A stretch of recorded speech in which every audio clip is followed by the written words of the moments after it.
Talking about your disability or chronic illness online may get you harassed, bullied, or even sued. Let's talk about the current drama in the chronic illness community. For some reason, there is a large group of people online across multiple platforms who make it their hobby to stalk, harass, and meticulously document the lives of chronically ill and disabled people. This is Illness Fakers, a community of people on Reddit whose sole purpose in life appears to be documenting their subjects, all of whom are chronically ill and disabled people who post about their lives on the internet. Posts on this subreddit range from mocking people who are trying to achieve sobriety and addicts who are in recovery, relentless and cruel personal insults, including insulting people's appearance, and more recently, mocking ambulatory wheelchair users.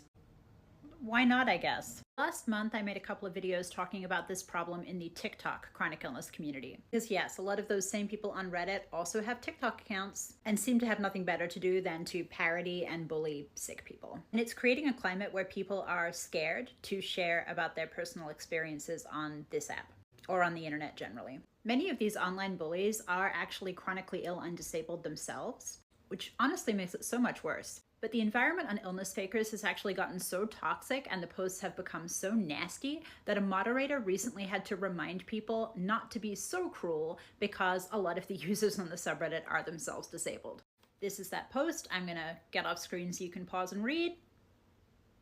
The people in these communities have been getting away with this bullying. They're often anonymous. Anybody can make a TikTok account with, a fake or assumed name. And Reddit is basically 4chan 2.0 at this point. So people feel very emboldened to say and do really whatever they want. The fact that a moderator had to remind people on Illness Fakers that real disabled people exist kind of tells you everything you need to know about the true intentions of these people. It's not about raising awareness about malingering or factitious disorder. It's not about saving their subjects from themselves. It's not about advocating for genuinely disabled people.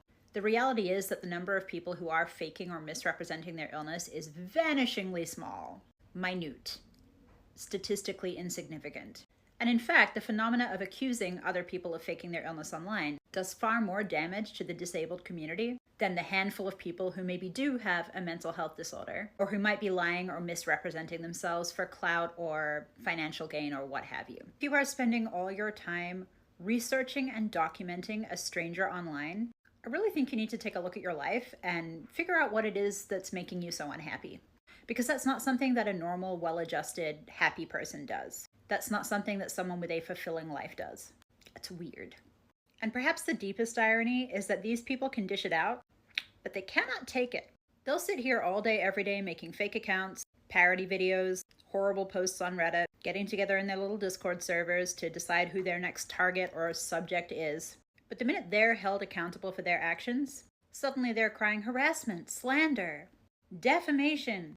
If you're going to be a hateful person online, put on your big kid panties and say it with your whole chest. Now in particular, when there are so many threats, legitimate threats to the disabled community, the fact that we are doing this to each other is honestly disgusting. We can do better.